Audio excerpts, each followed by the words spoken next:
Good afternoon, everybody. Welcome to today's episode of Live at the Waterhole. Just as we came there, a very loud grey hornbill started calling. Welcome. Happy Monday, everyone. It's Monday, the 24th of November. It's 11 o'clock. My name is Kelly, and I'm going to be with you for the next couple of hours, perusing all of our fabulous cameras, starting here at Camelthorne with some glorious kudu. I'm just leaning forward. I think these are males, the camouflage. No, that's a male there in the middle, and I think possibly two females with him. Oh, and there's a lovely croc on the left there as well. Excuse me. So please do remember, we are live and interactive for the next couple of hours. I love hearing from everybody out there, hearing your questions and comments and thoughts and ideas. Please do engage on WhatsApp, either on X at Wild Earth, on Facebook Live, Instagram Wild Earth Official, or on our YouTube channel at Wild Earth. You are all very, very welcome. Thank you for taking the time to join us. If you have not hopped into the conversation before, today is your day. Please do get involved. It's my favourite part of the show. As I always say, this is a discussion and not a lecture. Had some brilliant thoughts come through and questions, what people have been musing. I most definitely do not have all the answers. I've gone up to 5 textbooks with me here today.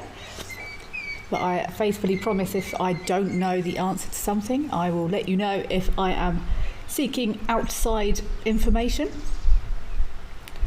But yeah, I think the day we think we know everything is a very, very sad day indeed. So please do get involved and send your questions through.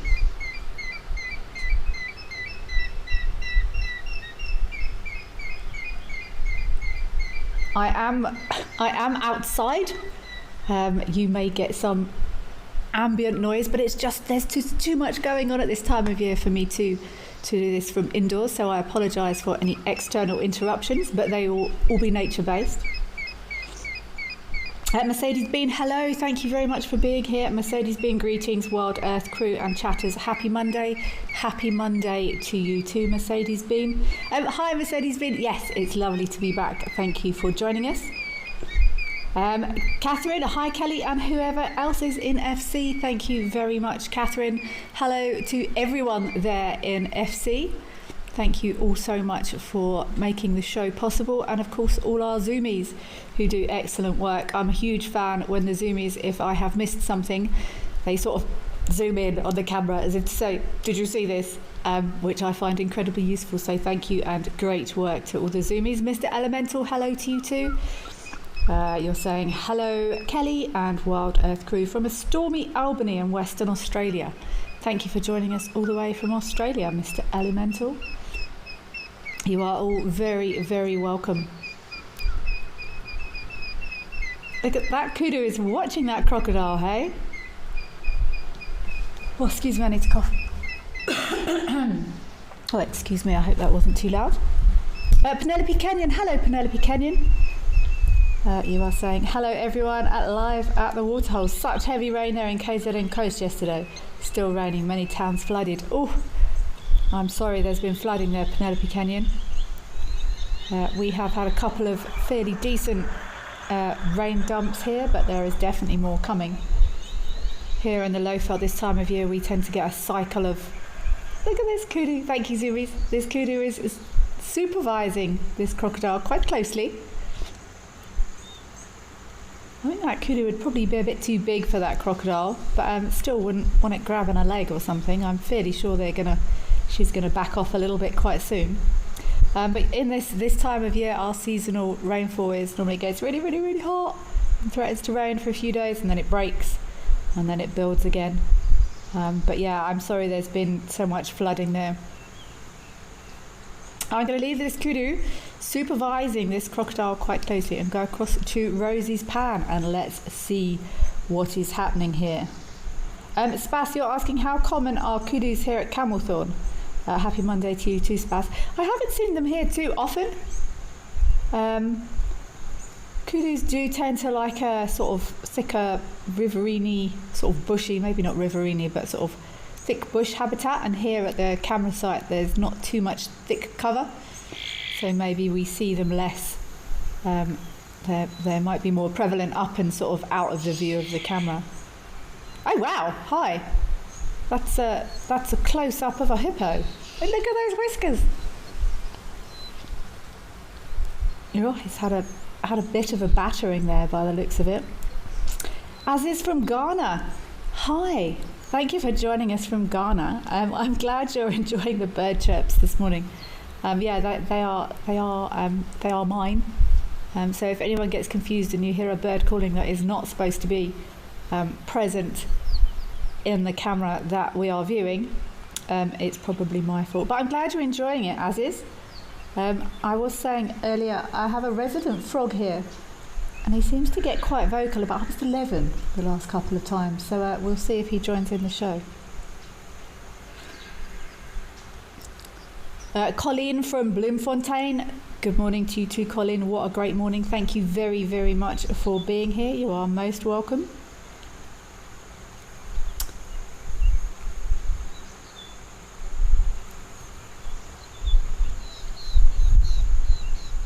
I'm not sure who this is from, but someone from Zimbabwe. Thank you for joining us from Zimbabwe. It's so cool that we have people joining us from such far-flung areas of the earth.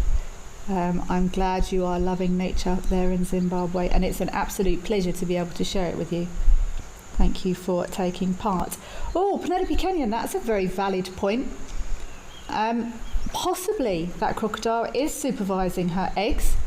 I'm not sure if we could get an update from the full-time Zoomies as to whether or not we've seen laying there. That would be very interesting to know if she was indeed protecting her eggs.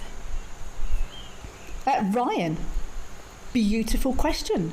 Thank you very much, Ryan. What is the function of whiskers? To look super cute, and they're full of sensory information. Ryan, I think don't quote me on it, but I think animals will sometimes use it to sort of work out if they can fit through a gap, but they've got lots of sensory, depending on the species. It's basically a sense organ, a touch sensory organ. I'm sure there's possibly a function of, I'm musing here, Ryan, so bear with me, probably some blockage to stop stuff getting in noses, but that's more nose hair than whiskers, isn't it? It's a touch organ, Ryan, basically. And the same goes for all animals. They will gather information using their whiskers, but they are super cool whiskers. There's actually that is a lovely image of those whiskers on that hippo chilling there in Rosie's pan. In Balule, which is just up the road from here. I didn't catch where we're going because I was talking and I forgot to listen at the same time, but let's go there. We are going somewhere else to see another camera. Serengeti Explorer, that's what. Here's our Spider-Man lizard. This agama, or here's one of the agamas. He was doing excellent push-up work the other day.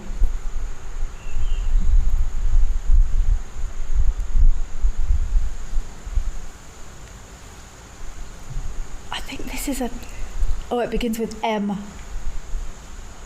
I'm going to have to check. Mavaza flat rock agama or something. I keep calling this a Spider-Man lizard, but that is factually not quite correct. I think that is a common name, and he's not even in my reptile book because my reptile book only covers nearly flat-headed rock agama. I said it began with M and it was something to do with a flat rock. So I was close. Mwanza flat-headed rock agama. Glorious creature. Oh, and the other day I was doing this and someone said, is this the most colourful reptile? And I said no, I didn't believe so. And I said there was some sort of chameleon that I thought was more colourful, but I couldn't for the life. God, I'm getting old, I can't remember things. I couldn't remember the name of it, and I did actually go away and check, and they're panther chameleons. I was saying I thought it had something to do with leopard, but I was wrong. They're panther chameleons. If you go away and have a look at panther chameleons, I think they're possibly the only ones that might be able to trump this Mwanza flat-headed rock agama. Gabs, happy Monday to you too.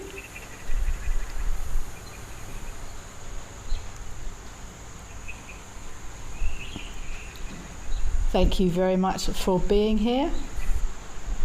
Interesting comment that crocodile might be watching eggs. I'd love to know if we have got any feedback on whether or not they've laid there. We had an incredible sighting. It was at Tau waterhole on a few days ago, and a crocodile escorted an elephant away from the water's edge, and it was a proper... The elephant was coming and the crocodile walked forward, and the elephant stopped and the crocodile walked forward again, and the elephant left, which I found absolutely fascinating. I have never seen that before. Olivia, you're asking, where do lizards lay their eggs? Anywhere, really. It's sort of soft ground, in crevices, in sand, in sheltered areas, depending on the area they prefer to live in. So if they're, well, this is a flat-headed rock agama, clue is he lives on rocks.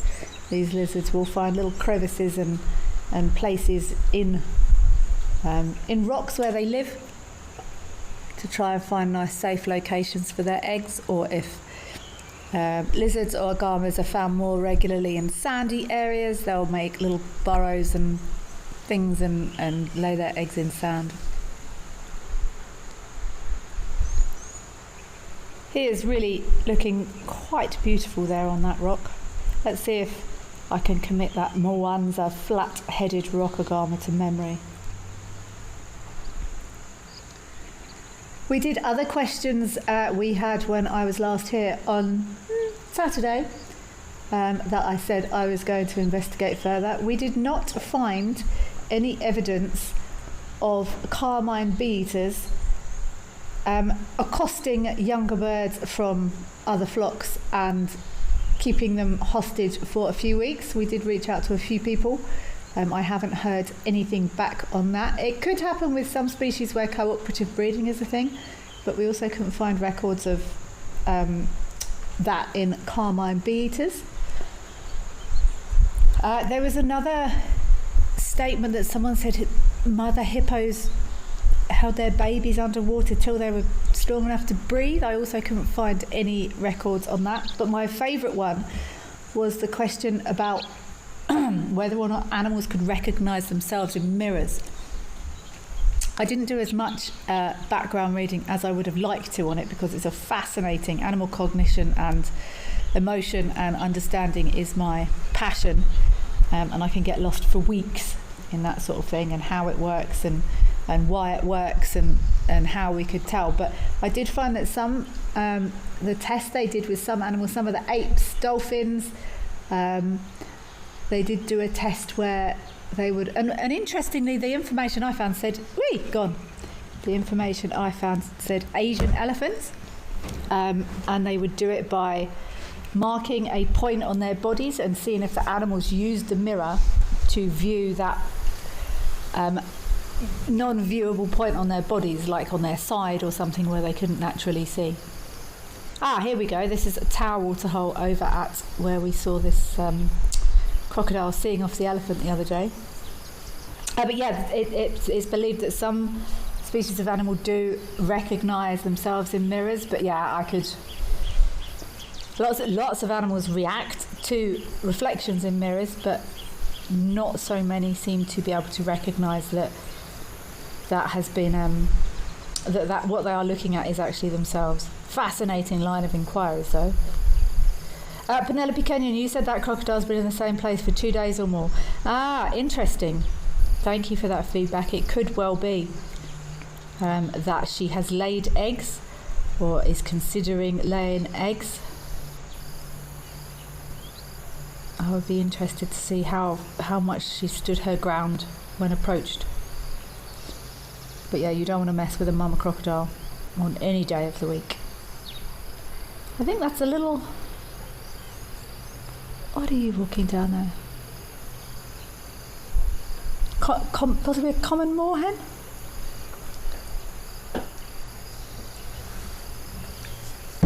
It's not... Yeah, I think that's a common moorhen there, but let me just check.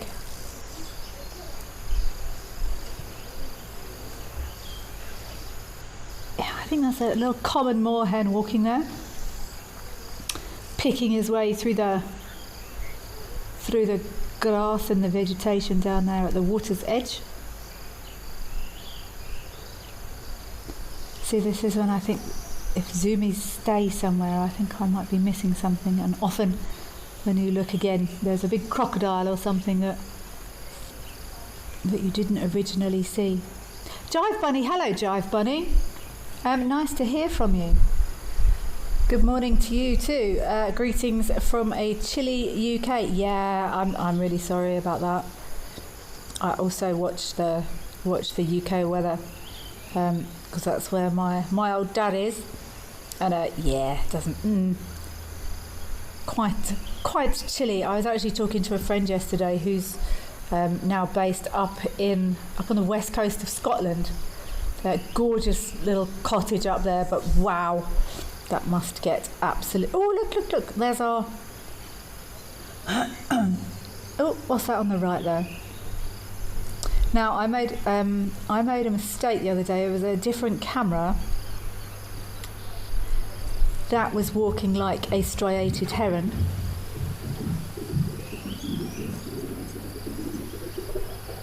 But I got it wrong the other day, and it was in fact a little bitten. This is the one we've been discussing for ages, whether or not it's a juvenile striated heron or a little bitten. The light's not great, so let's head across to Aldonio, have a visit up there. I don't think we briefly went to Aldonio a couple of days ago, but we didn't stay long, so I would love to have a look and see what's happening up there at Aldonio. We've got, look at the grass covering. One of our big, beautiful boys coming in for a drink, and it looks like a little bit of a shower in the process.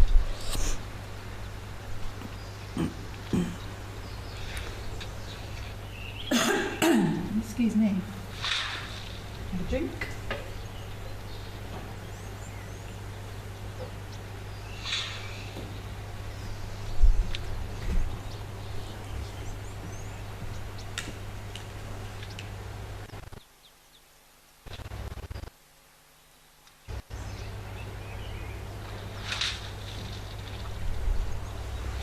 It does interest me up here how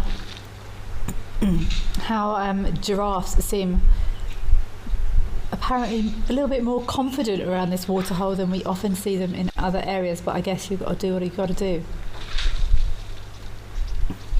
You need to brave it to get what you need.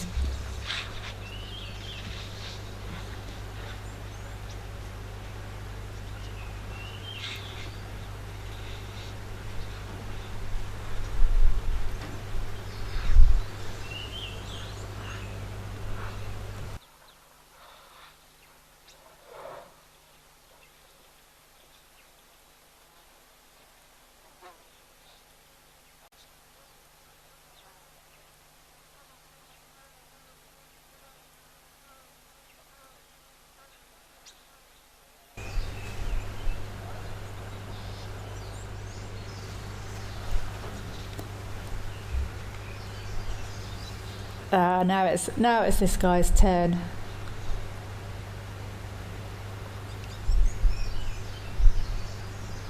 What a gorgeous scene there, that grass coming through, fluffy clouds and that iconic flat top tree there in the background. Often these flat topped trees are umbrella thorns, but I've got no idea what that is back there.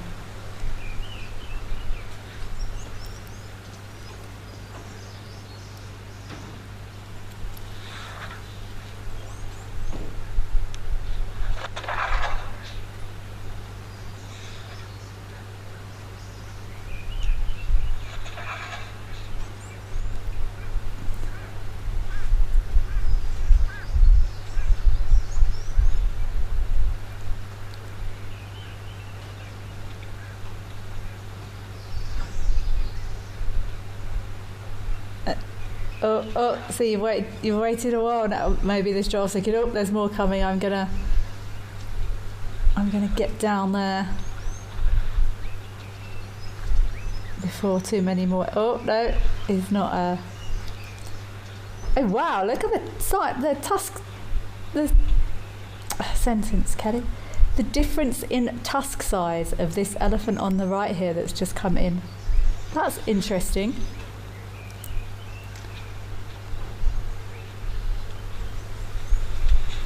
I don't think we've seen old 1 ton for quite a while.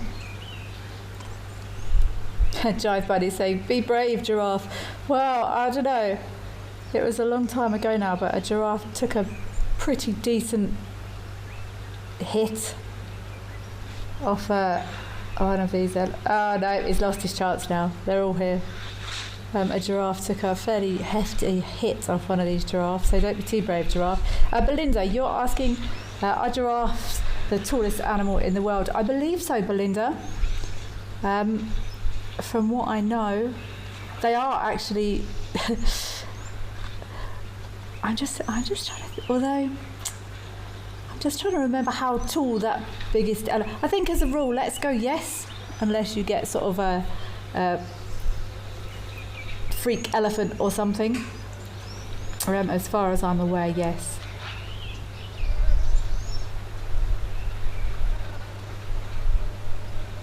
Hi Sandile, thank you for being here. Beautiful sighting. Yes, it does seem the elephants understand thirst and allows fellow giraffe to drink. I almost get the same impression here, Sandile. That little, you think about how many animals have drunk from this tiny puddle of water. All the huge biomass of animal that has been sustained by this little puddle. Even just, when we've been watching it, huge numbers of animals have quenched their thirst and basically relied on this pan to see them through. But I get the same feeling that, you've got to do what you've got to do, and there's no point arguing about it. Everyone, it's a resource. It hasn't stopped being there yet, so maybe some of the animals are a bit more tolerant of others here. Jive Bunny, yes, it does look a little bit low, that water. I know lots of all different reserves and conservation areas have different ways of doing things, have different ways of topping up water. It's actually quite a difficult everything in conservation. It's difficult to manage. Ecologists do amazing work, but ultimately quite a bit of science is almost not hit and miss, but you don't really know what's going to pan out in an area almost until you implement it.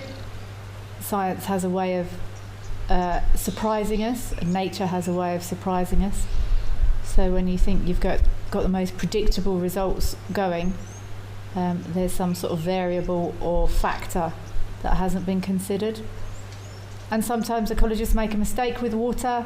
Sometimes it turns out that there's too much water in an area and it skews biodiversity in a way they weren't expecting. But yeah, maybe it's time to top this one up a little bit. But I'm sure they are being monitored closely by the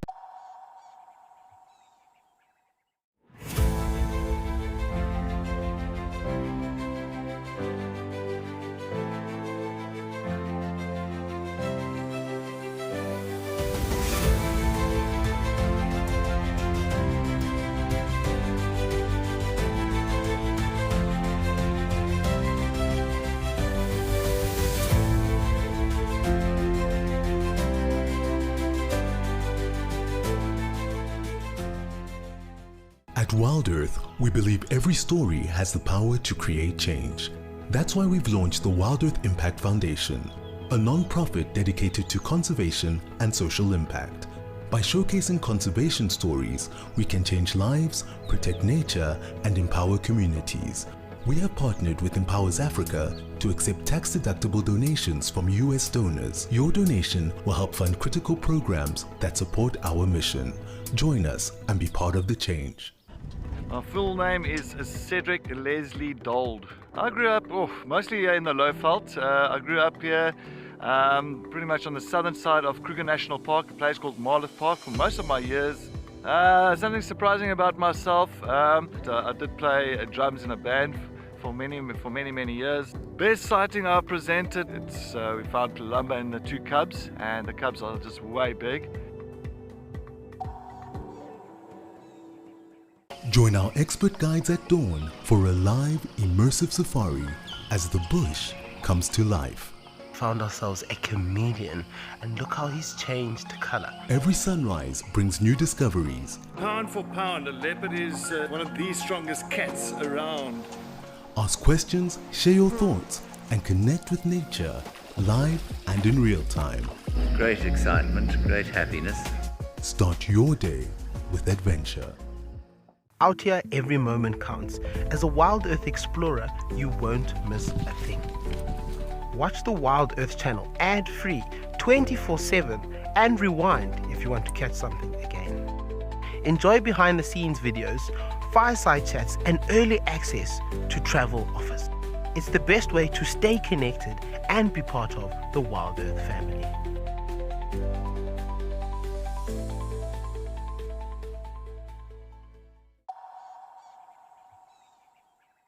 There's another elephant coming now. This is more what I expect when giraffes drink. They're often fairly confident here, and they walk in and they have a drink often alongside lots of other animals. But today this guy is a little bit more twitchy.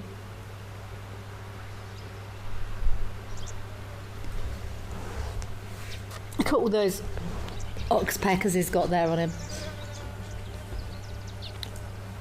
Oh, that would drive me absolutely mad. Look, right on his nose. Oh, go on, get it off.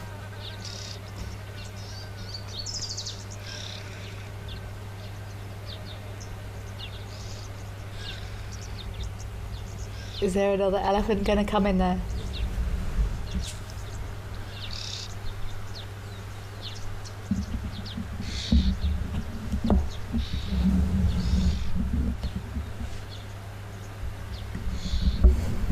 Dr. Stripes, hi. Thank you for sharing this. You saw some weavers chasing around a Deirdre's cuckoo. You think it was up to no good? Trying to get a window to lay its eggs in their nest. Yeah, it's totally not impossible. You actually heard the cuckoos calling for the first time this summer today. That's shame for those weavers. But it doesn't matter to me if it's big or small. If it's watching this giraffe negotiate its way to get a drink, or watching these birds in my garden chasing around, I just take so much joy from it. But yeah, there's a good chance that I love your phrasing. Deirdre's cuckoo was up to no good. Cuckoos are often up to no good. I think we've heard all the cuckoos back. I actually heard classes just before we started the show. Have I heard Deirdre's? I think I have. Yeah, this time of year is absolutely fantastic. All the birds come back and start shouting. I've got huge wars of African paradise flycatchers here at the moment. There is lots of pushing and shoving of these beautiful long-tailed males, chasing around and discussing various things about who gets what, where, and when. This giraffe is making me tense now.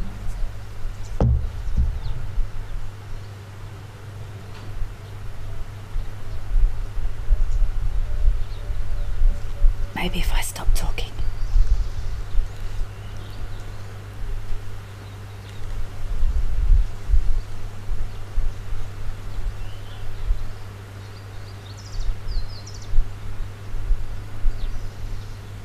Go on.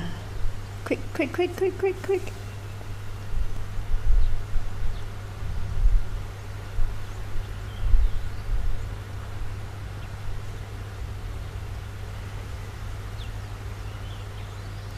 I am still here. I purposely... I stopped him. I'm trying... I do it with all animals, actually. If they're going to have a drink, I seem to freeze and stop talking. I do it with dogs as well, so I don't put them off. I wonder how much of my time I've spent on pause waiting for animals to drink. Oh, it's going to go. It's going to go. No, focus. See that? It started with those front feet. Just as the sun comes out.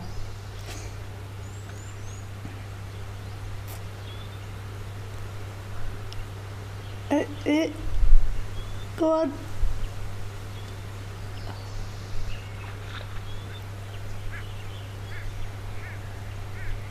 Go. Yay! That makes me happy. And look how this individual is bending his knees a lot more forward than some of them. Some of them do just do it on sort of splits. Hey, excellent work, boy. I found sometimes, don't quote me on it, but sometimes some of the older animals will put a bit more of a bend in those knees to get down there than full-on splits. I can relate. That's good. I'm glad he got a drink.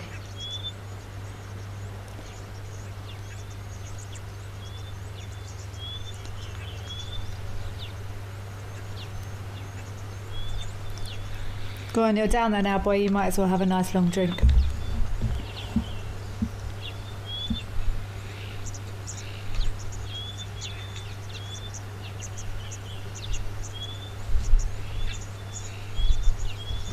Okay, we have had a beautiful sighting of our giraffe finally drinking. Let's go ahead across to Wangi and see what is happening there. In Zimbabwe, leopard lover. You want that savannah tree. They're often cool. Those umbrella thorns tend to be there.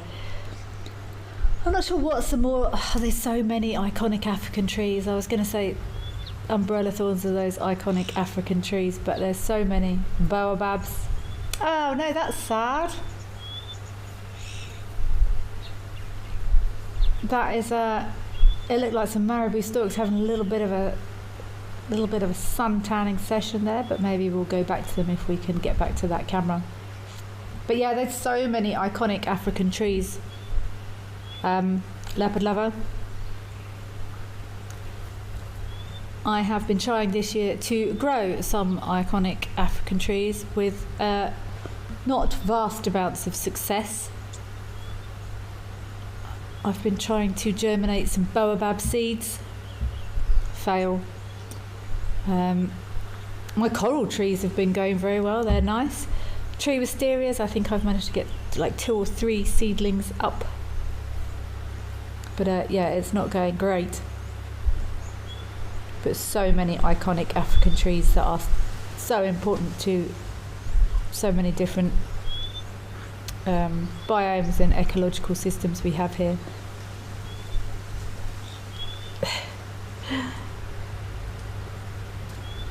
That very typical end of drink flick that we often see from giraffes, with using that network of capillaries and sponges to prevent dizziness or fainting. Would a giraffe faint? Is that the right word? Giraffes have an incredibly high. Giraffes have the left side of their heart is actually, the wall of the left side of their left ventricle is actually thicker than the right side, and it's believed to help with pressure. Huge thick walls to push that blood. Has to go all the way up to that head, and their legs have got very high blood pressure. Quite well, they've got high blood pressure in various places because of that extra push needed to circulate up round that neck. And yeah, I read somewhere once that science have been researching the structure in their legs, how their skin and muscle and sinew was strong enough to hold such high blood pressure in those skinny little legs.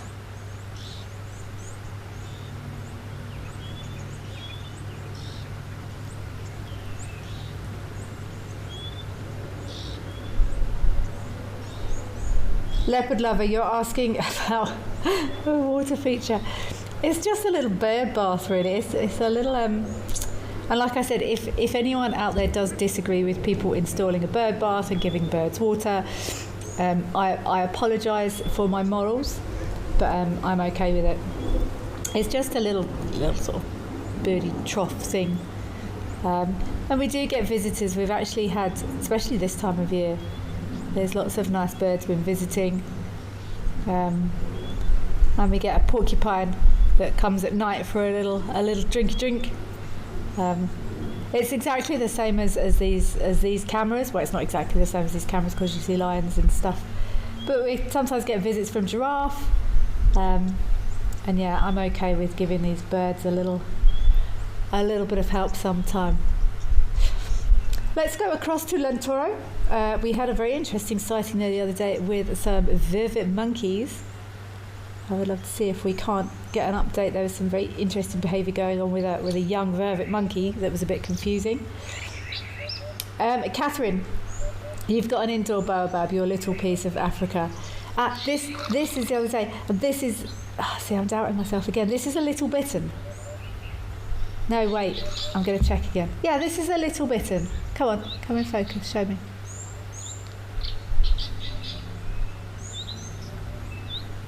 Yeah, this is a little bitten. This is the one I got wrong the other day.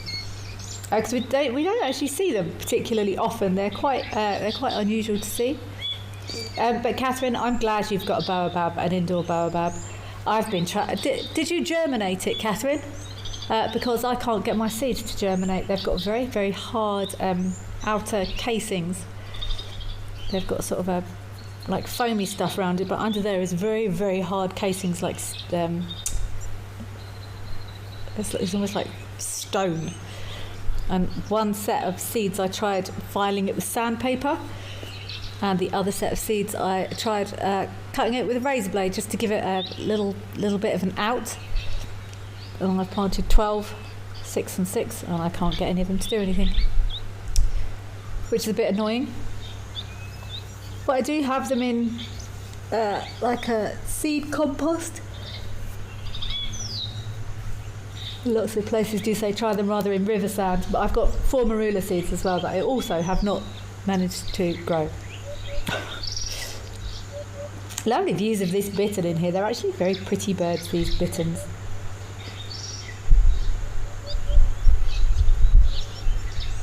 No, wait, it's a dwarf. Did I say dwarf bittern or little bittern?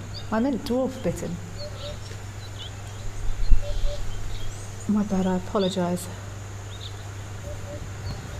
Little bitterns are... They're not as grey. I'm looking at pictures of them, but I'm cheating. They don't have those stripes on there. Well, some of them do. The dwarf bitterns are that very gunmetal grey on top. It's a Eurasian bittern. Wow, that's a very limited area.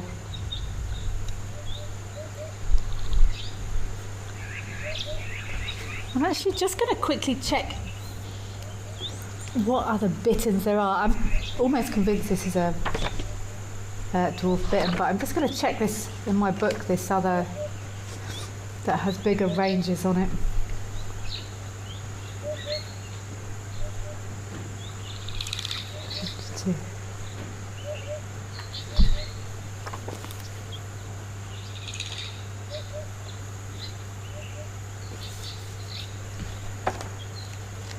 Excuse me, flicking through here.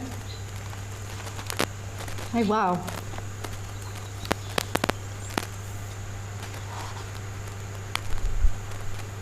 That's a cool looking bird. A white crested tiger heron is found up on the... Oh, what have we got going in here? That looks like a bee eater to me. Oh, lovely. Who have we got nesting in here?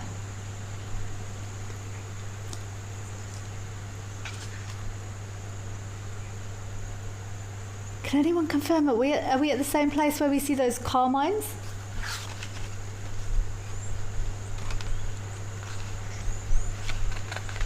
I'm struggling to see the colour on these birds. But I've got, there's quite a lot of pink there. I think this is those carmine bee eaters. And how amazing is that, having a camera on such a prolific nesting site?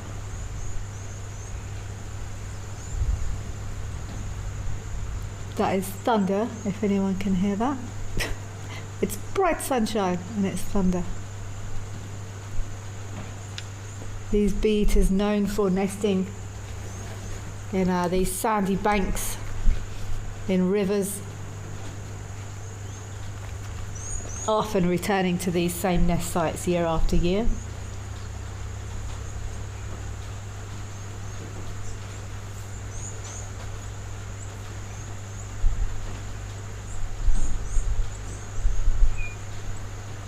It's quite difficult to see in that shadow there, in that shade. I wonder if later on in the day or earlier in the day the light hits those nest sites a little bit better, or maybe it is nice and shaded. I can't quite see if there's a bit of an overhang there. It would be great for the birds if there is, because who would want super hot sun beating down on the front of their nest? So maybe they are that clever, and there's a bit of a shady overhang for them at all times. Let's go across to Moella, the camera that I absolutely did not recognise for the life of me a couple of days ago, because of how completely and utterly it's changed.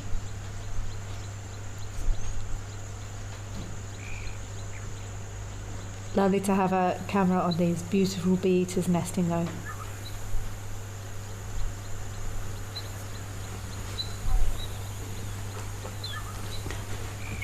Is it right? No, it's not raining there. I think he's just been having a splash.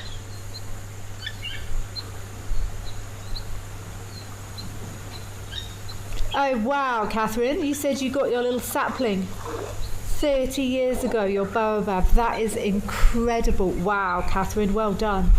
I can't normally keep indoor plants alive for more than about 18 months. Although, I've got an orchid at the moment that isn't dead, which is about the best I could do with indoor plants.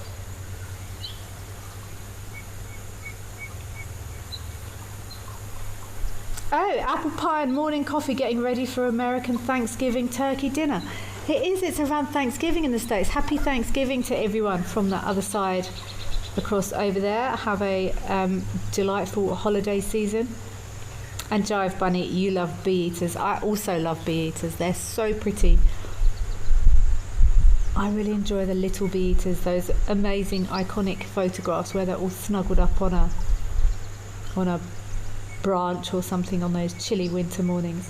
What's he doing there? Ah, that's what he's doing. Having an absolute blast in the water by the looks of it.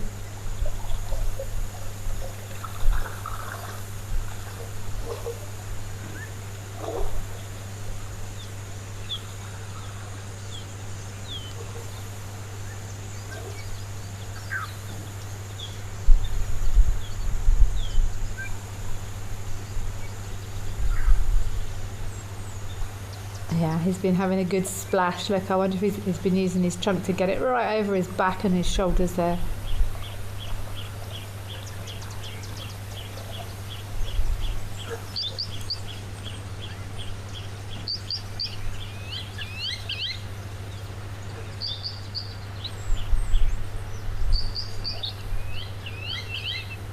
Yeah, I could not believe how much the greenery and vegetation and the water at this camera had changed since I was last here.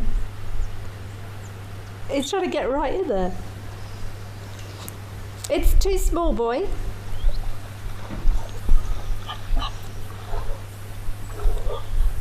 You can't fit in there. It's too little.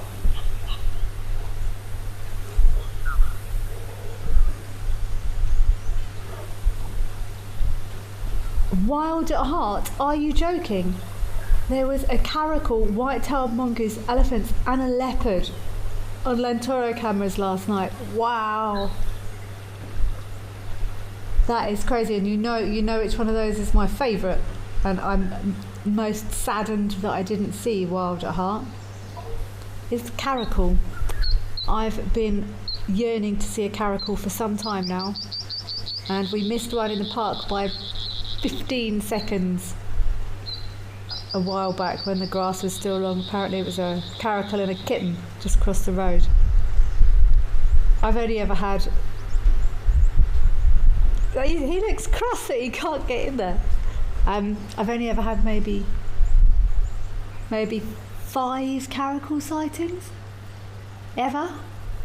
Let's go across to Founders, see who is happening there. But yeah, I think me and my tracker once think we might have seen a caracal in the Sabi Sands.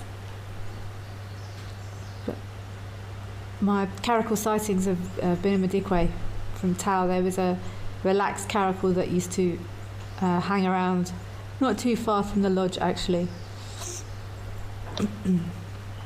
Zaza Jack, you love watching elephants. They are graceful. I also enjoy watching elephants, Zaza Jack. Not always. I personally wouldn't always say graceful. Iconic, maybe, but when you see elephants trying to climb up slippery things and stuff, they actually look quite comical. These giraffe are much more prompt in drinking, I believe. Oh look, he's going to go all the way down there. That's a poor choice of location, boy. No, it's too low. Go to the flat side. Shame. He was trying to drink all the way down there from a ledge.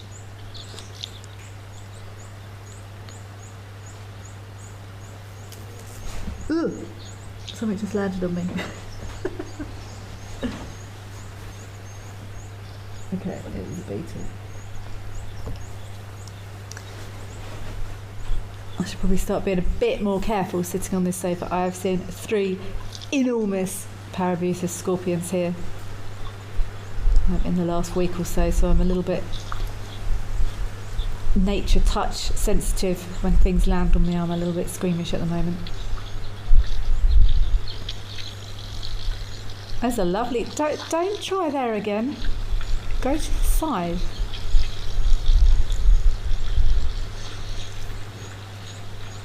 I'm going to try again from that hill. Really? Can you do that? Apparently so. Look, he's stretching even lower. Even lower than ground height. Wow. I hope you warmed up.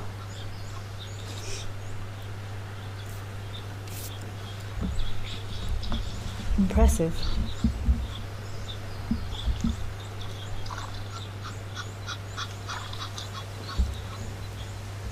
Wild at heart. Sorry you're leaving, but it's been an absolute pleasure. Please have an enjoyable day, whatever it is you are up to. And thank you everyone else for still being here.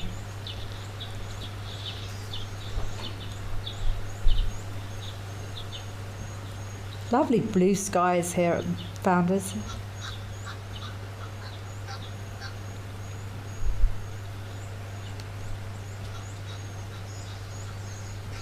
I feel like we don't see giraffe here at Founders too often. Look, this other one's going to try this extra stretch now. Let's watch.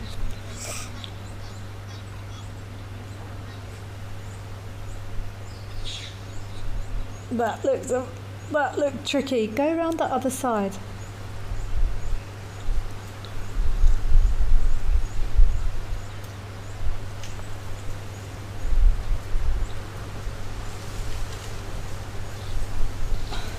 I'm kind of holding my breath. Oh, okay, that's not so bad.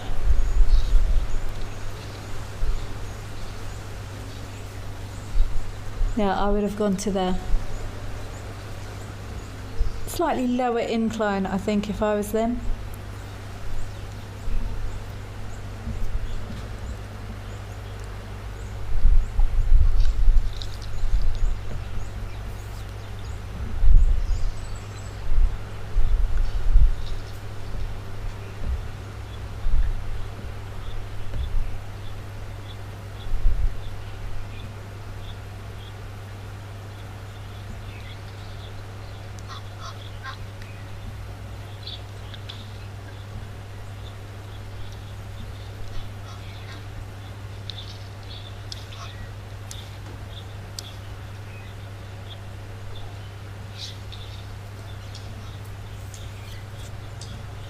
Look at that gorgeous light.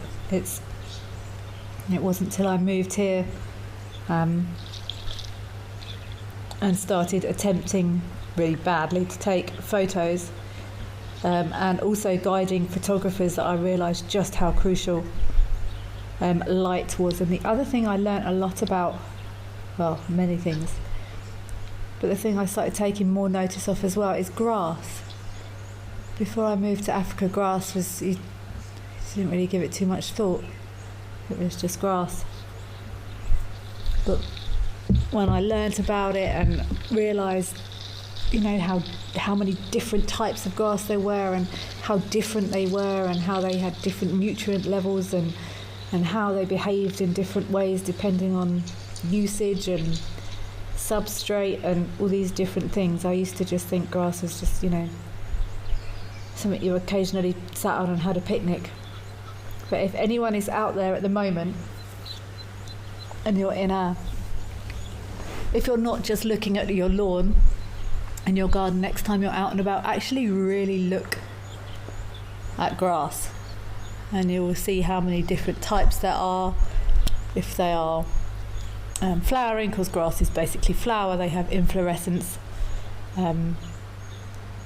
like many other flowering things. The inflorescence look different, the texture of the blades and the stems is different. It's only when you really stop to see and understand rather than just stopping to look that you start to notice these things.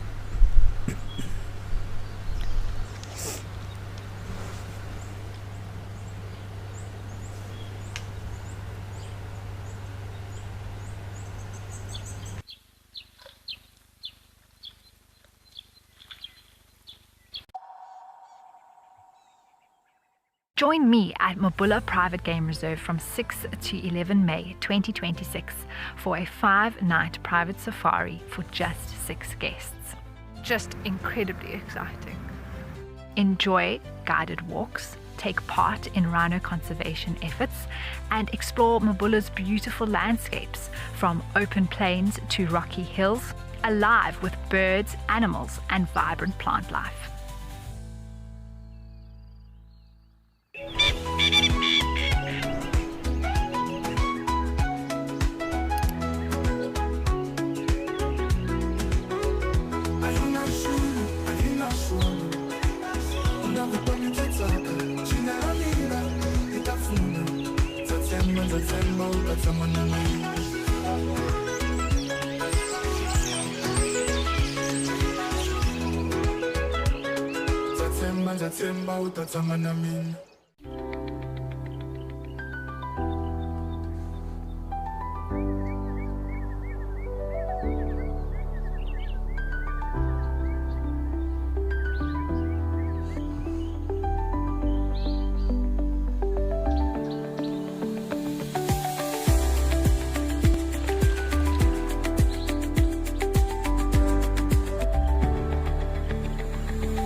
And that's it for this morning's drive. She's just caught her impala, everybody.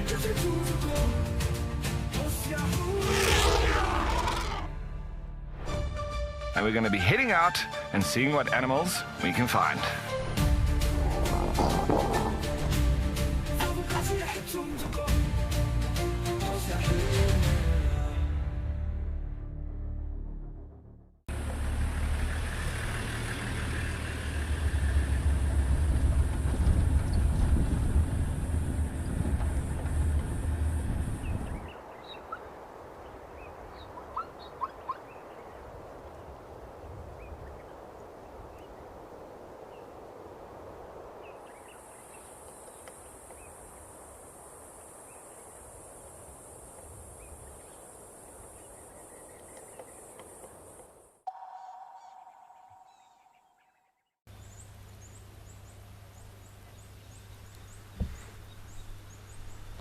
There's a whole load of giraffes coming in for a drink here.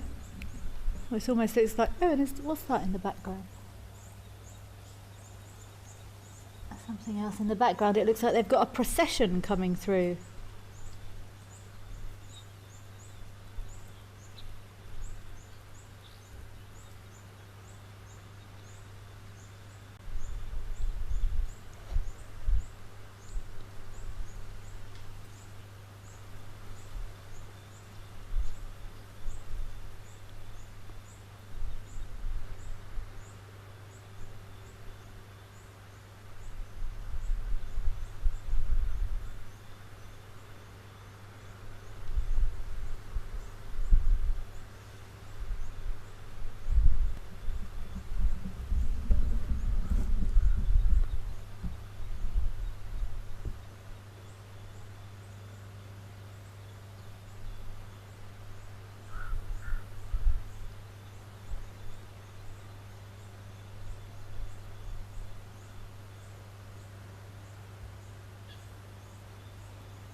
It looks like their missions, their drinking missions, are complete.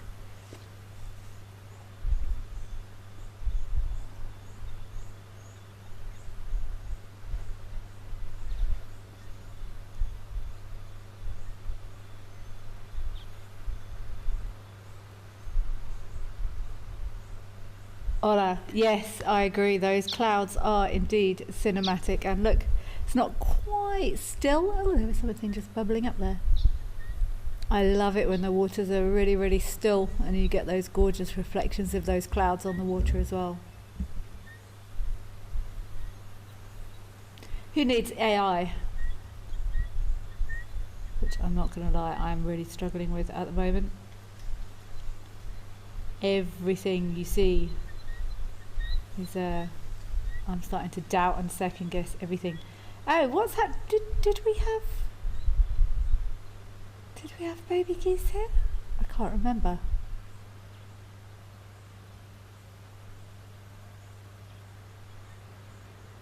Our resident Egyptian geese surveying.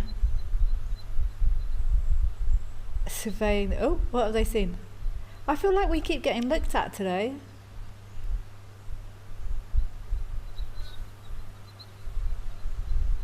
That definitely felt like they were looking straight at us again.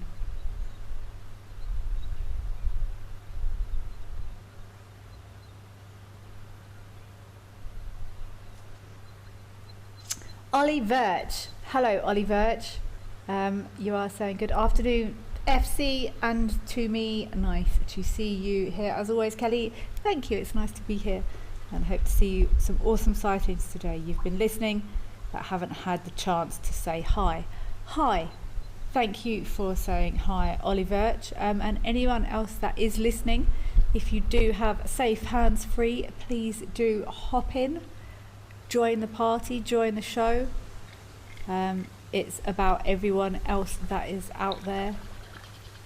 The fabulous crew in our final control centre. Baby elephant having a wash. Our fabulous crew in... Oh, that's not so fabulous, folks. No, man. What was that? It was a very annoyed hippo. What just splashed? It looked like something threw something at that hippo. That's I suppose we can't view things from a human perspective. Guess it's topping up that pan even more. This is a whole different picture to what we saw earlier in the show of this peacefully resting hippo. But yes, as I was saying, thank you everyone at Final Control for making the show possible. The amazing zoomies for capturing all these amazing moments. I am merely, oh maybe that's what it was that head splashing down. I am merely communicating between everybody. So anyone that is watching, please do take an opportunity to say hello, introduce yourselves, give us your thoughts, tell us your favourite animal and why. This is I was going to say it's a very small elephant, but then I just looked at it in scale to the bigger one. It looks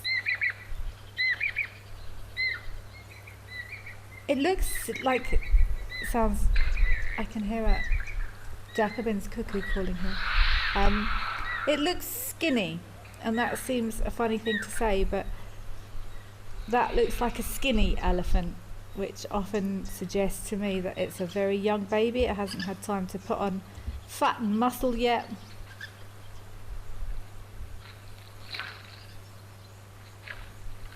Jive Bunny is agreeing with me and saying you love Founders Camp. Thank you, Volunteer African Zoomies. I concur completely, Jive Bunny.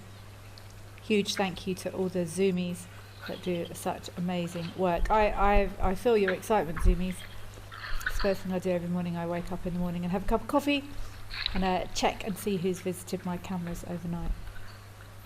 See, there's someone that says a baby elephant that could fit under a belly is less than a year old. So we had a beautiful demonstration there of a baby elephant fitting under a tummy. Oh, careful under there. Don't stay under there.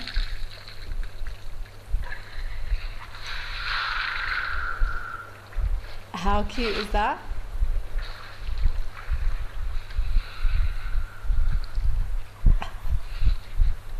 Go on, stick your face in there. Go on.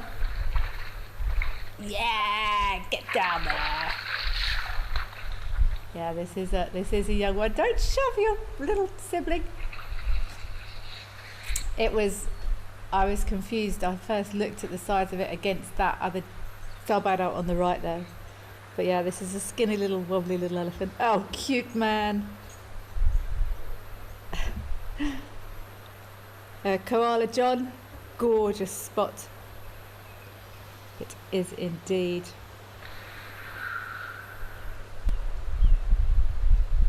Johann Oberholzer. I've been practicing, Johann. Hi, Johann, thanks for being here. You're hoping you find some cool birds today. Me too. I keep my Sub-Saharan Africa bird book on hand now. I have been caught out many times on these cameras by birds that I do not know, and birds get rusty, hey? I've had to practice even some of these summer species coming back in. I added a spotted thickney to my list in where I live yesterday, and I had to check it with binoculars. I thought, is that a spotted thickney? So unless you use them, you lose them quickly. Koala John, gorgeous baby elephant. This is a cute little okie. I love the way they wobble, and I anticipated this lily shoving its mouth in the water then. What are you doing, small elephant? Mayesh SA. Hello Mayesh, thank you very much for being here, and thank you for getting involved. Good day to you too.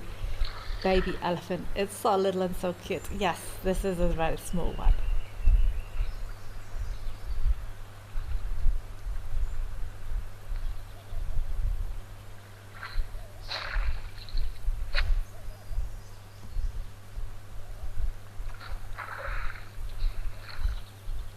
But do you see what I mean? This elephant, and if I had to guess, like it would be a proper guess, I might say it'd be a little boy. Because to me his front legs look almost disproportionately long and skinny. And I find that with male elephants, but don't quote me on it, personal possible observation.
This hippo doesn't have it easy, hey?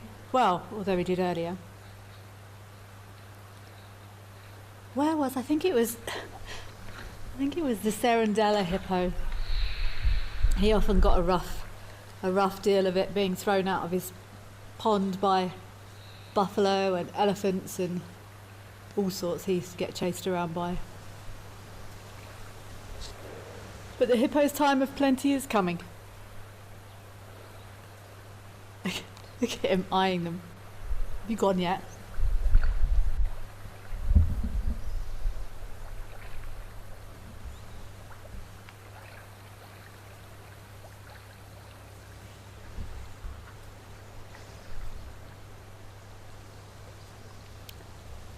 V, you are asking, well, you are saying, cute. He's off to the side again. Look, cute baby elephant. What bird calls like toot toot toot toot toot toot?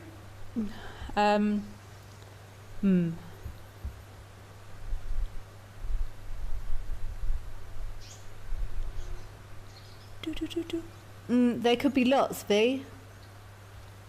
Have we heard it on this show? Give me a clue. Maybe could it be a African hoopoo? They go hoop hoop hoop hoop hoop hoop. Maybe an African hoopoo. I do if you look in books and on apps, they sometimes they sort of type out what birds sound like, and it's very difficult to get an image of what the actual sound is. I'm going to guess African hoopoo from that V.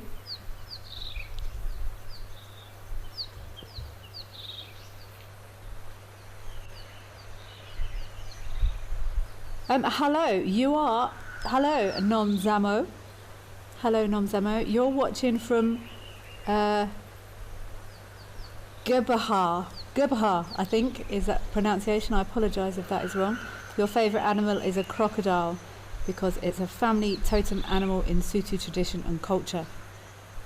I think that's an excellent choice, Nomzamo. Crocodiles are indeed iconic and pretty much ultimate in my opinion. They are perfect in pretty much every way, shape or form. Ancient animals designed to do successfully exactly what they do. Eddie S, you are saying lovely seeing elephants at the waterhole. The baby is indeed absolutely adorable. How often do baby elephants drink mummy's milk? Hey, there's our dwarf bitten coming into focus. It depends, Eddie S. It depends on, a lot of it will depend on temperatures and how much food mum has been getting, basing how much nutrition is in her milk. There will be lots of variables. How big they are, how much nutrients they need, how much energy they're using. So it's going to vary quite frequently though, Eddie. On-demand feeding, I think. Look at the lovely light on this bird now. Oh, it's beautiful. Look how big those feet are.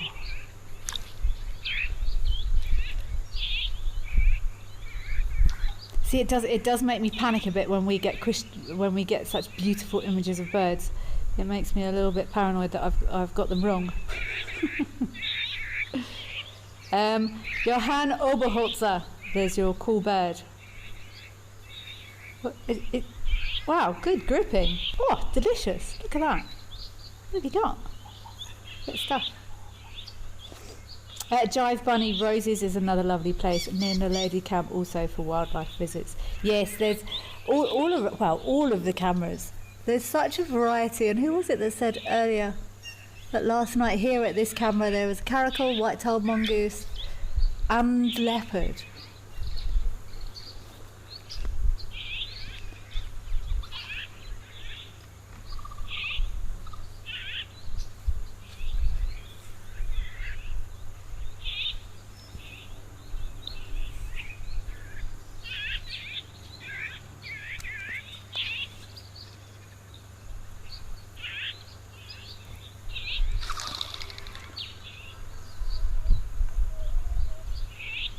Okay, V, we are working on the... Let me go back. Toot, toot, toot. Toot, toot, toot. Okay, but you've given... I'm not sure if FC has typed this. There's 7 toots. Toot, toot, toot, toot. Okay, lower. Toot, toot, toot, toot, toot, toot. I think I'm still going African hoopoo, V. Look up African hoopoo for me and see if I've got it right. And if I'm wrong, then we can keep working through other impressions.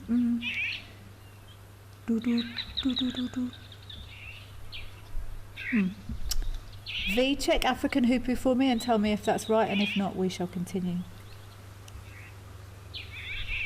Koala John, wow, yes, beautiful blues on this gunmetal greys, blues on this lovely dwarf bittern. I think this Lentora camera is probably in my top 3 favourite cameras.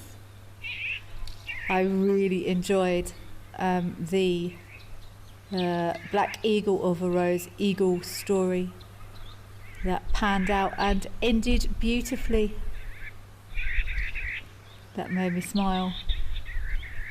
But I guess, and I suppose Tau, there's often stuff happening at Tau, but Tau is a place that is close to my heart. I started my career there. I have many fond memories at Tau, and I have been in that Tau waterhole several times. Ah, look at his little crest. Yeah, we went into that Tau waterhole. Shall I tell you the story? I can't. Yeah, I think it's okay. Many years ago, when I started at Tau, when I was brand new to Africa and brand new to the industry, there was I started there in the March, which was the end of the dry season, and there was lots of catfish in very low water levels, and our boss at the time suggested we move some of the catfish into the next puddle over, back at Aldonio, with our pensive giraffes again. Suggested we move some of these catfish, because they were basically all flapping around dying, into just sort of a puddle 10 metres over that still had more water in it. And we tried, and catching catfish with your hands in mud is significantly more difficult than one may imagine. And to this day, I'm still in touch with them now, and I still think it was more a test of my resolve as to whether or not I was prepared to get in rather rancid, stinking mud to support the survival of these catfish. And I did. And yeah, for the record, catching catfish in mud is harder than you might think. We tried to develop like net dredge things using bits of stuff and stones, and we tried buckets and we tried hands, and yeah, it was pretty unsuccessful, to be honest. And it rained a few days after that anyway, and all the catfish were fine. Ooh, there's a cuckoo over there.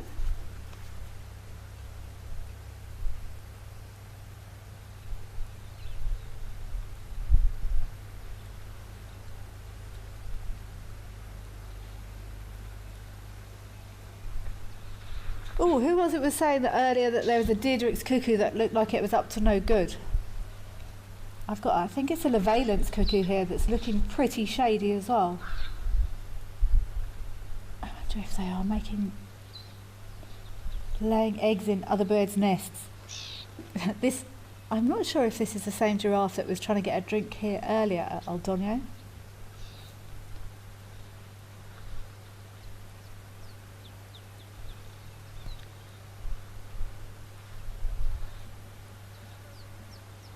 I can see in my garden a Levalence cuckoo looking shady round a thrush. There's an upset thrush there.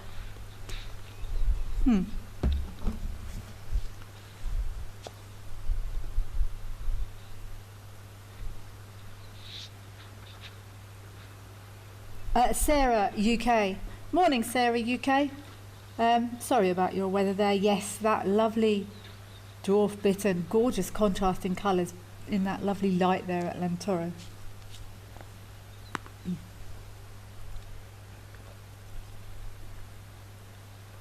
just going to see what birds.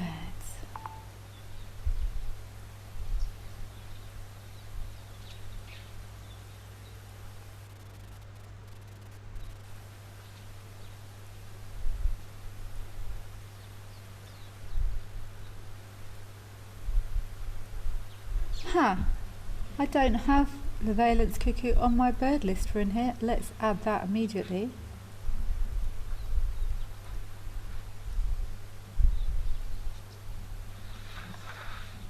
V, I'm looking at this bird up and it says this bird goes kiroo, kiroo, kiroo. So yeah, it's not easy reading out.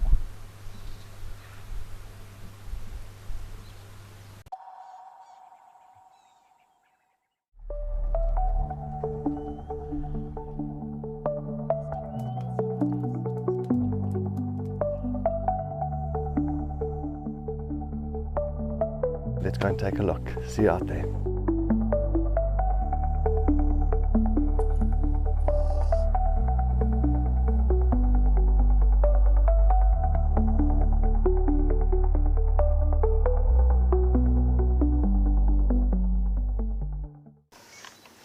Even a hyena coming into the action as well now. Oh my word! She's stalking the hyena now. Leopard, hyena, lion, all together in one shot. Oh.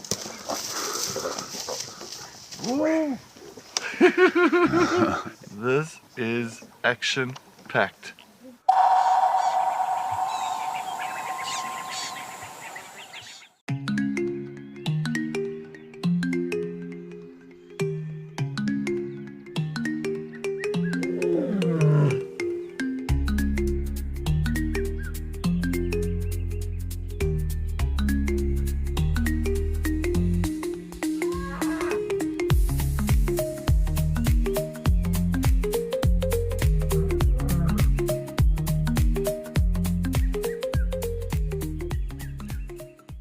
Every week, the wilderness delivers.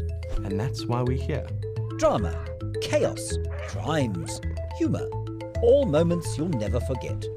We've counted them down, argued about them, and finally picked the very best. From rare sightings to classic bush showdowns, this is nature's weekly highlight reel. Sharp facts, bad jokes, and the wildest top 5 you'll see this side of the savannah. It's not just a show, it's a wild bush week. If you love watching Wild Earth, here's a little tip. Become a member. You can gain access to the channel ad-free, you can rewind and re-watch sightings, and you can join our Tuesday live safaris. There's also behind the scenes videos, fireside chats, and every Safari Live episode, whenever you want it. It's just a better way to stay connected to nature.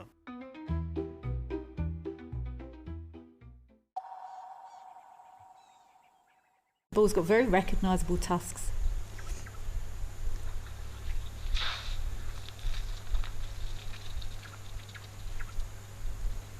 I haven't forgotten you, V. I'm listening for things that go toot toot toot toot toot. Okay, it was in March.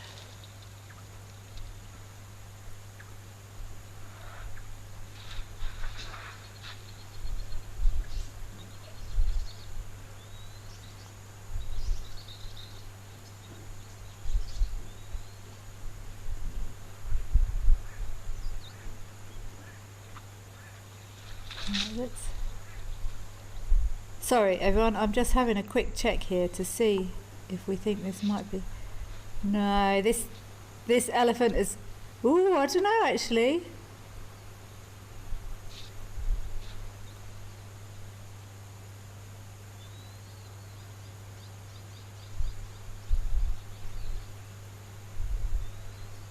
You know what?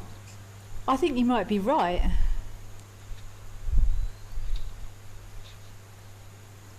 Let me just freeze. I think you might be right. Whoever just said that, I'm just trying to get a front-on image of this elephant.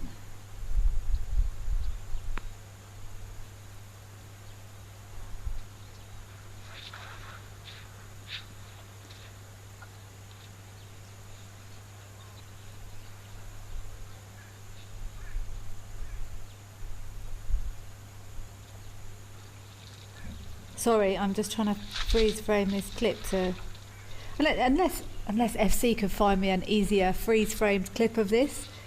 But I'm just looking at this clip, and the elephant in that clip does also have uneven tusks.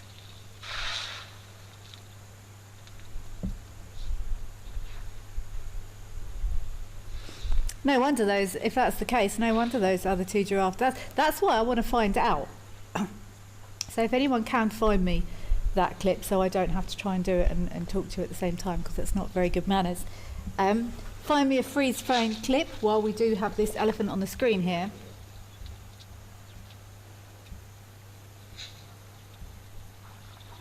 Because as I was saying at the start of the show, this is unusual. These giraffes normally look a bit more confident.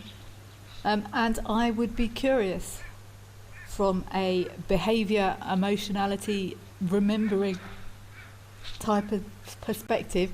It's unlikely. Those giraffes might not have even been in the same area or anything since then. But I would be keen to find out if this was the same elephant.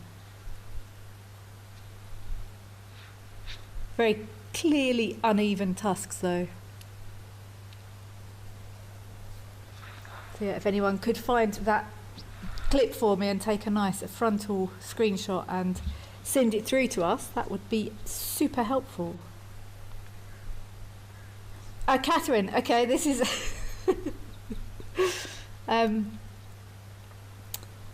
we've got Catherine and V now having a discussion about bird calls via the show, which is absolutely brilliant.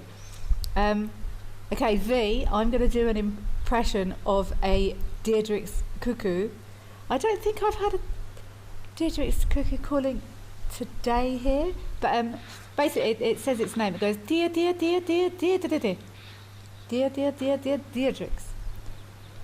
So V, Catherine suggests you have a look at Deirdre's cuckoo. Dear dear dear dear.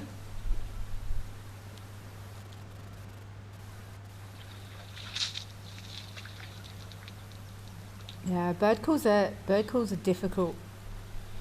I actually find calls easier than sound though, but then you have to start getting used to pitch. There's been a classes cuckoo calling here. Classes. But that's not do. Okay,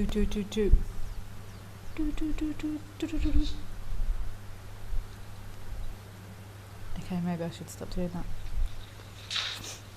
I want to know if this is the giraffe. This is the elephant now, though. I'm curious.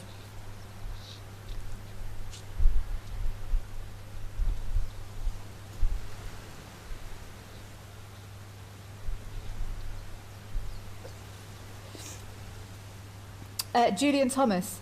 No, this is definitely not. This is not 1 ton. 1 ton, I got confused as well before with 1 ton, but 1 ton is completely unmistakable. I've learnt him now. What I'm trying to work out is if this elephant we've got on our screens is the elephant that did indeed skewer a giraffe back in March of this year.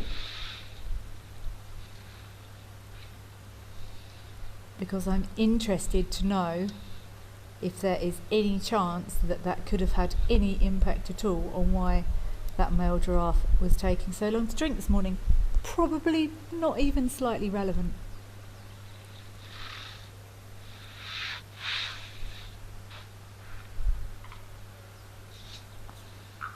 Oh, here goes my frog.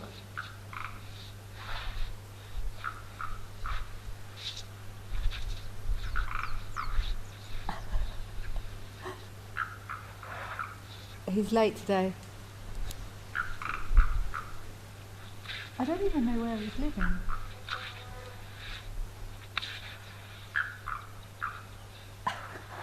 I think it's a little foam nest frog living somewhere. I'm not sure where he is, but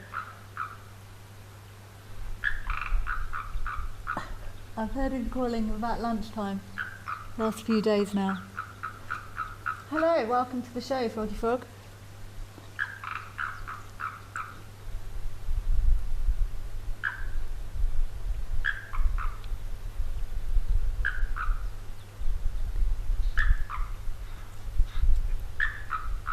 We've got another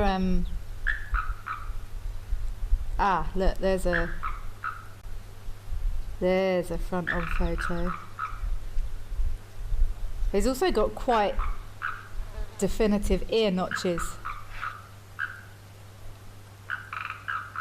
No, I don't think this is the same elephant. Shush, keep the noise down, Froggy.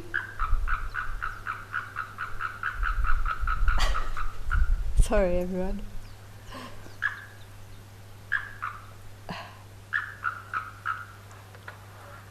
I need to see this elephant's ear notches now. I've found a... Oh, maybe it is. Shh.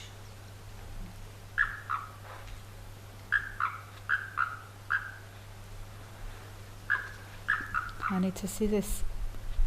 Thank you very much, Bundu, for sending this image through. Yeah, I need to see the ear notches now.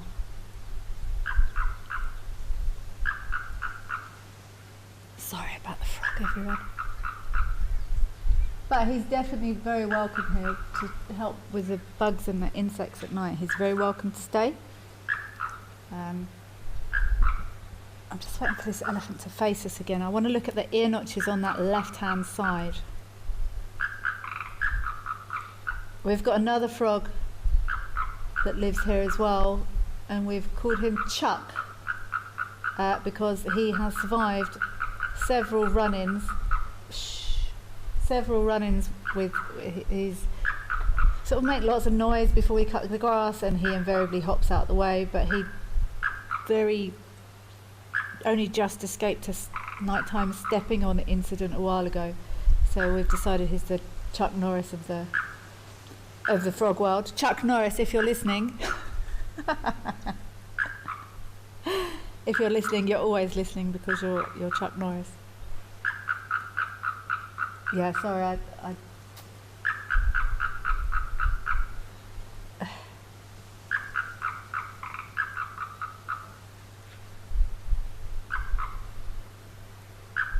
V, okay.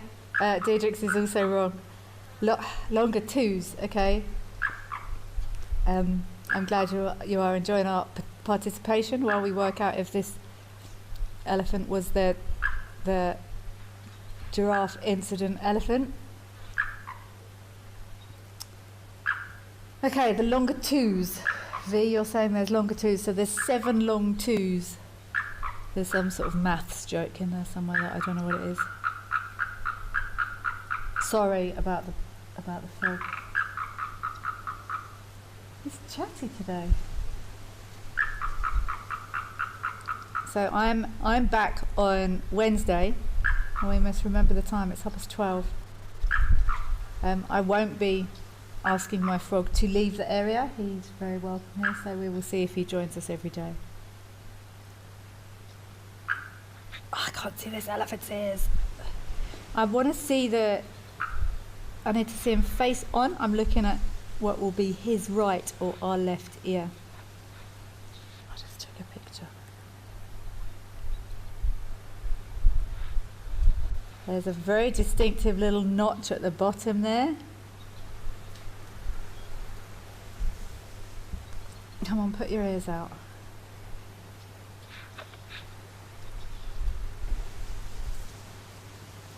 Oh, I think it might be, you know.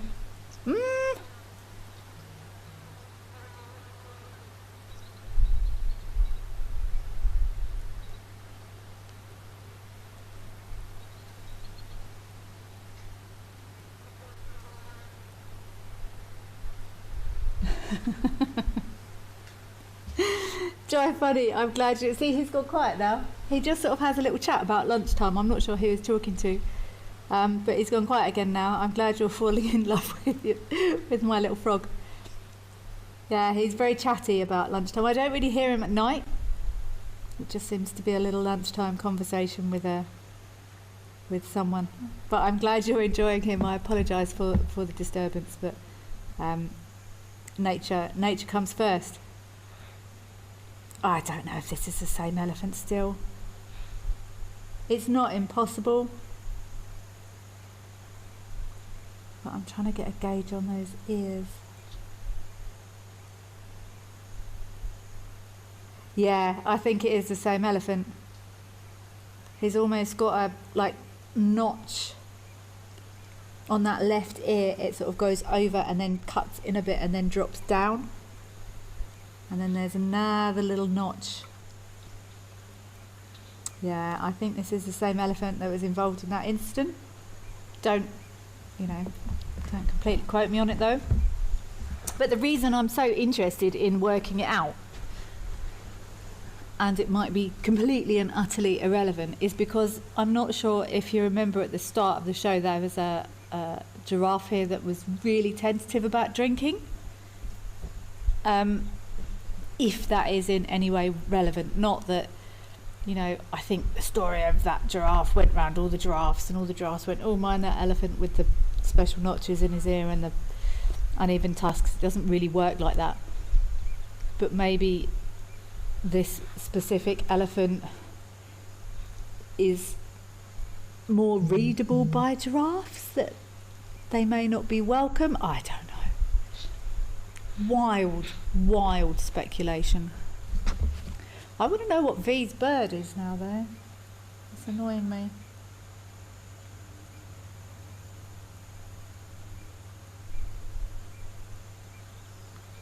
Melanistic marble. You want to know if I hear a chin spot batis. Chin spot batis is, oh no, I've got it in my head now. Doot, doot, doot. Doot, doot, doot. I think you've got me. I'm terrible at bird impressions. I know some people are much more proficient at bird impressions than me. But there's a chin spot batis that often calls on the tau camera. That isn't a normal chin spot batis call, and I know that call because I've chased that bird around trying to work out what it was. Okay, Bundu, I trust you. You don't think it's the same elephant. See the left tusk, and the one now on the camera has a groove at the tip. Okay, fair play. I can see that. Let me check this. Oh, I just tried to zoom in on this camera with my fingers, but I don't have a touchscreen phone. I do see that groove on the tusk on our right, Bundu. I agree. But where's that other picture?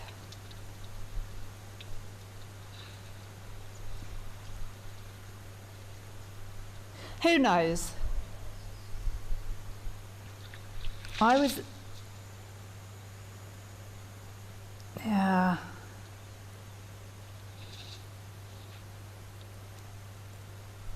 looking at the notches on his right or our left ear.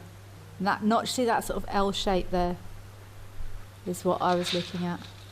But who knows? Bundu, you've spent a lot more time watching these elephants than I have, so I trust you. It's just interesting ponderings, really. It almost doesn't really matter. But melanistic marble, sorry, sidetracked. I will indeed tell you if I hear a chin spot batis. When I was studying for my bird exams, there is a list of, I've done lots of bird exams. I've done three sets of call evaluations and What's that in there?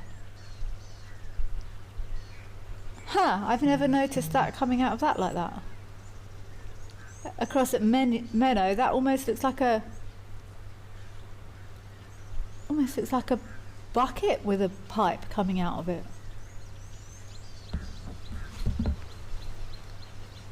Wow, I'm surprised that hasn't. Maybe it's the actual water inlet.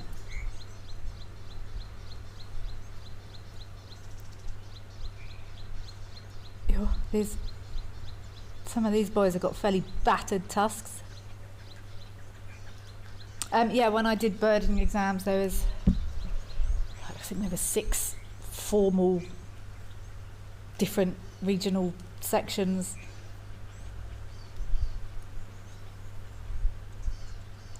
And I just played the calls on repeat, and then you start having to test yourself without cheating. And I had all the calls on a USB. I had them on my phone. I used to play them when I was driving in the car.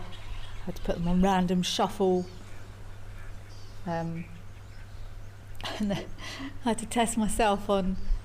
I had a list of I can't even remember, 200 calls. And the only way, one of the easiest ways I could test myself without cheating was to just have all the files on my computer and then randomly press up and down arrows and then play them, because otherwise it's no good listening to them when you can see the name all the time, because you end up cheating yourself. And we all know there's only one person you cheat if you cheat in exams, and that's yourself. So yeah, but the less frequently you use them, the more you need to revise them on a regular basis. This elephant on the left here has got super, or is it just his right tusk that looks pretty battered? That's broken far up into that cavity there.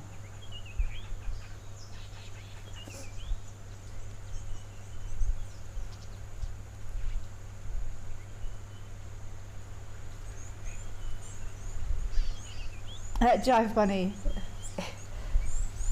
it's a pleasure. It's an absolute pleasure. I've had a lovely afternoon, afternoon, and I'm glad my frog joined us. Maybe we should name him. Oh no, maybe we shouldn't name him. I always get scared that if you start naming animals, then they end up disappearing, and then you're attached. Maybe we should give it to the end of this week, and if he's still around, we can name my resident frog.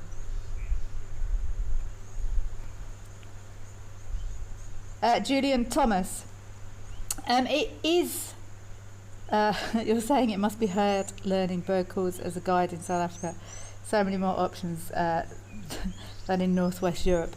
There is,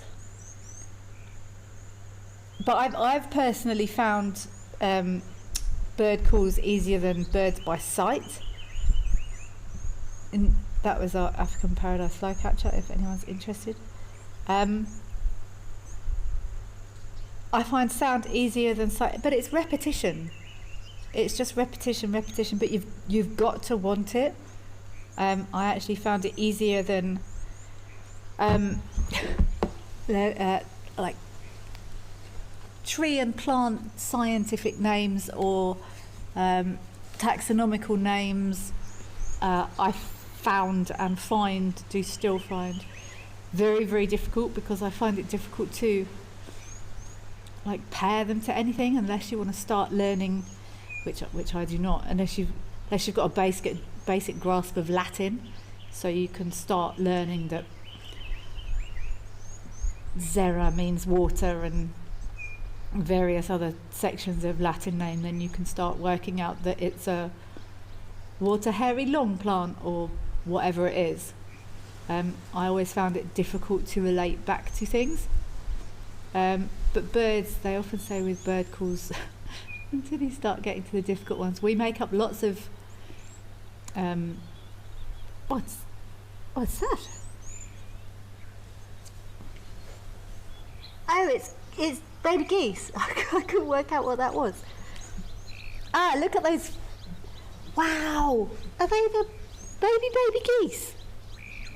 They're not baby geese anymore. They've got lots of grown-up feathers now. We make up lots of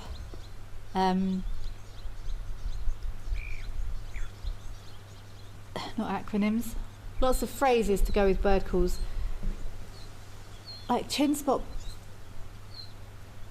battis is 3 blind mice.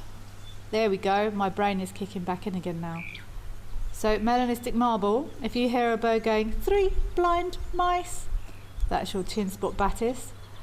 And then you've got the red-chested cuckoo, bit my throw, which actually means beat my wife, which is a bit confusing.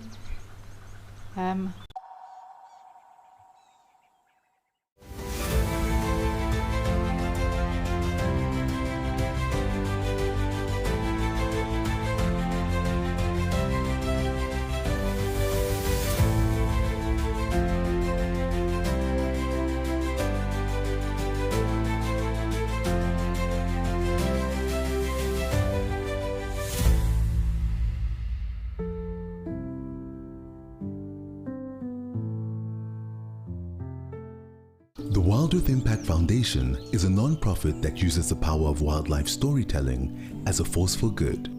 We create sustainable development projects that showcase conservation stories, empower people, and inspire environmental action. As a registered South African PBO, you can make a tax-deductible donation to the Wild Earth Impact Foundation. To find out more, visit our website.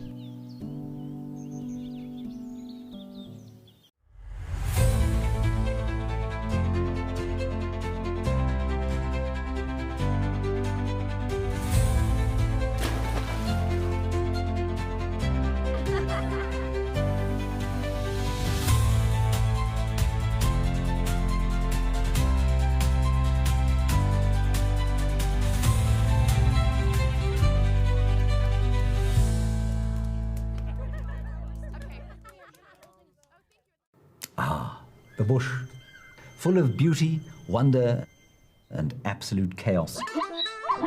And now, all that madness has its own show. It's called a Wild Bush Week. The countdown of the most outrageous, heart-stopping, and sometimes downright ridiculous wildlife moments of the week. Lions throwing their weight around. Hyenas gate-crashing the buffet. Leopards doing, well, leopardy things. Each week, it's a fresh reel of safari gold, a mix of drama, She's just got an impala, everybody. danger, and a healthy dose of laughter. So, if you fancy a highlight show with bite, and I don't mean just the animals, tune in to a Wild Bush Week. You bring the tea, and we'll bring the tusks, tails, and teeth.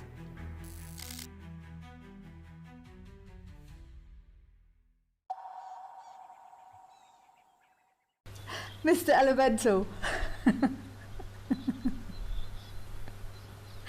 I'll go away and do some homework for you on that, the water hairy long plant. You knew what I meant. I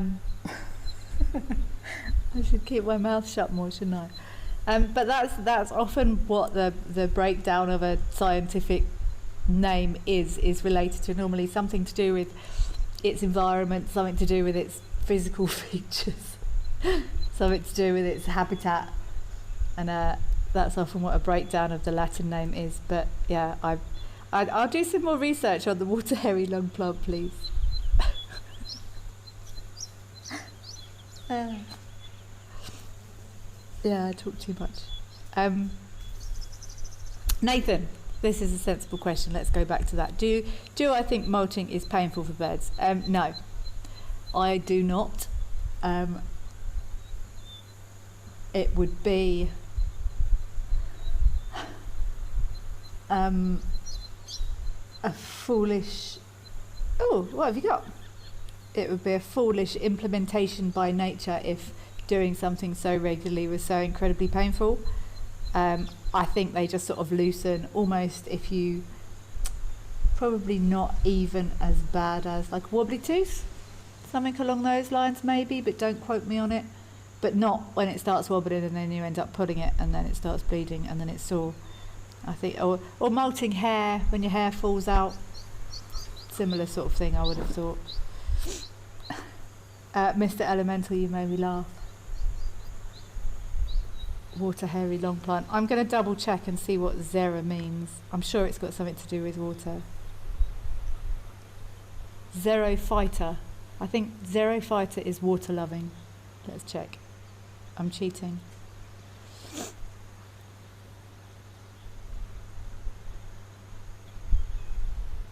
No, Xerophyta is a genus of flowering plants known for their ability to survive extreme drought and fire. So they are not water loving, it's the opposite.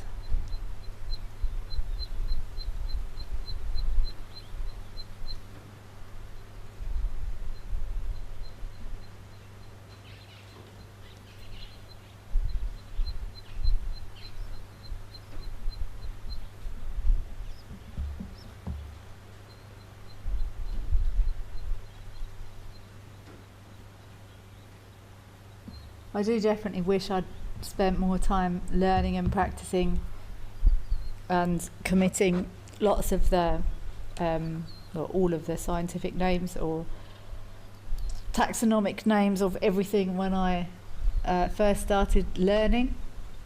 You get older, it gets harder though. So yeah, if there is anyone out there that is new to the industry or coming into the industry, or is indeed studying for anything along these lines, I would highly recommend when you learn common names and everything else that goes with a lot of stuff in nature, add in those taxonomic names and those taxonomic classifications when you first start, because it does indeed make it much easier down the line if you just pop them all in that memory bank together. I've also found that if you don't use them, I did used to use quite a few scientific names and things, and if they've got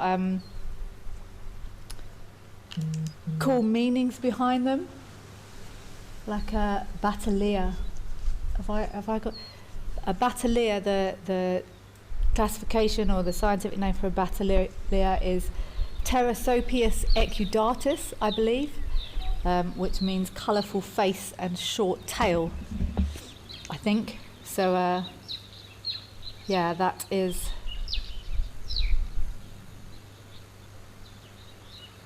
a nice, interesting name and a good reason to learn it.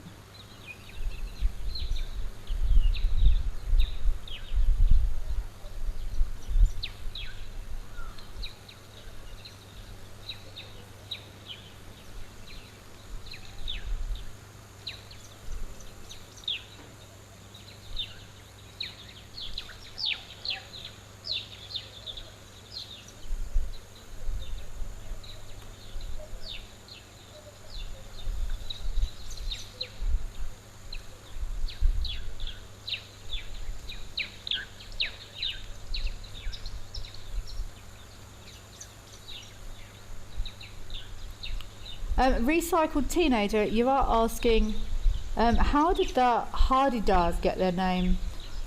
I'm only going to guess it's what they sound like. I'm not doing a Hardidar impression. I did one several months ago and I really went for it, and I got the feedback that it terrified someone's cat who shot off the table, so I'm not doing any more full vocal Hardidar impressions. But I'm sure it's probably got something to do with their name. We've got some. Is that a sacred ibis up at Vic Falls there? Just slipped my. I know that's definitely a spoonbill. I feel like that's it's been a long time since I saw a sacred ibis. That is a sacred ibis, huh? I haven't seen a sacred ibis in a very long time. No, in fact, I don't even.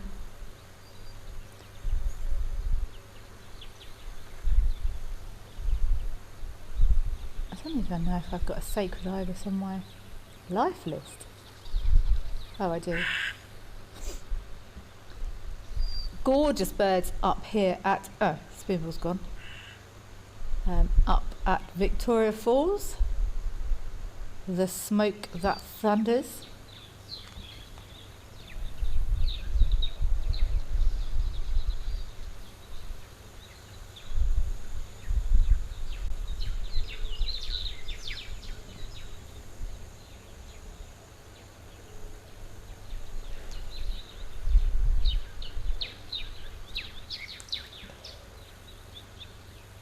Mr. Elemental, that made me laugh quite a lot. But I think by now anyone that listens on a regular basis knows you just get my stream of consciousness. Let's head across to Aldonio, for the last little section of this show. I'm still unconvinced one way or the other if the elephant we were looking at earlier was indeed the guilty party, but such is life. All these lovely lights come out again. Rory, hello Rory. You say it's always great to hear my commentary. Thank you for the programme. It's a pleasure, Rory. Yeah, I can ramble at times, but it's lovely to have people rambling with me. We do only have 5 minutes left of today's show. Where has the last 2 hours gone?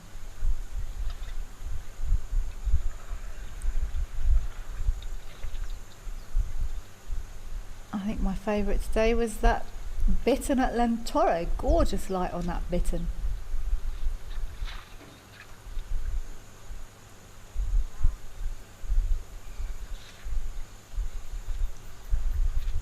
Just something new every single day.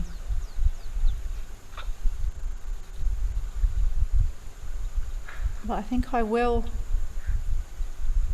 spend a bit more time doing some reading and research about animal recognition in mirrors. I find that fascinating. I just love reading the way science is changing and adapting its understanding of animal emotion and cognition. It fascinates me. I'm very, very passionate about that. Sarah UK, it's an absolute pleasure. Thank you for joining us. Tadewa, Jordan, Zoomies and everyone else for today's show. Thank you for being with us, Sarah UK. I'm sorry it's chilly there. Join us on a regular basis for some ridiculous bird impressions. V, can you find out what that bird is for me? It's annoying me now, but I'm afraid I don't really know how to help with slightly longer toot because it could be going toot toot toot toot toot toot. Oh, it's not an emerald spotted wood dove, is it? An emerald spotted wood dove goes toot toot toot toot toot toot toot toot toot toot toot, and we hear them quite often. V, is it an emerald spotted wood dove? Check it for me. Quick, we've got like 3 minutes left. I just worked out my own bird impression. Emerald spotted wood dove. Doo, doo, doo, doo, doo, doo, doo, doo, doo, doo, doo.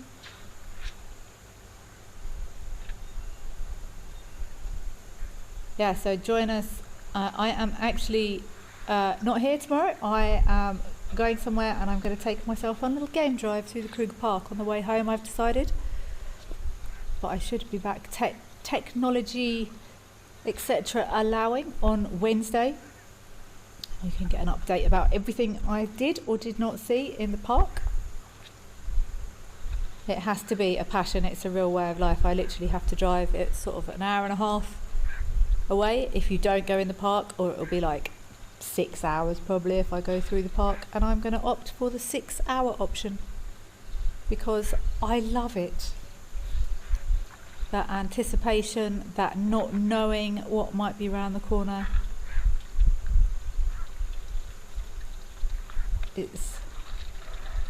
It's a way of life. So yeah, I choose to drive 6 hours at, well, the speed limit is 50 kilometres an hour. Everyone ridicules me because I don't normally get much above 25. I drive like... I was going to say something then. I was going to say I drive like an old lady, but maybe I can say that now because I'm almost there.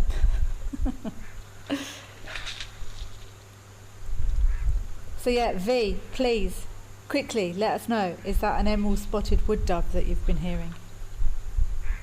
With just 2 minutes left of today's show. But thank you all so much for joining us. It's been an absolute pleasure. 60 seconds left. Are you going to get your response back in time, V? If not, please reconvene on Wednesday because I am curious now. But I hope you all have a wonderful week. I hope you have a wonderful Monday. Thank you all so much for interacting. I enjoy it very much. And keep watching those cameras. I shall report back on Krug Park findings. I shall advise that none of my seeds have still germinated, and I look forward to it very much. Keep your eyes on the camera. I'd be very interested to see if that caracal turns up back at Lantoro again. Take care, stay safe, and hopefully I will see you again soon. Bye bye.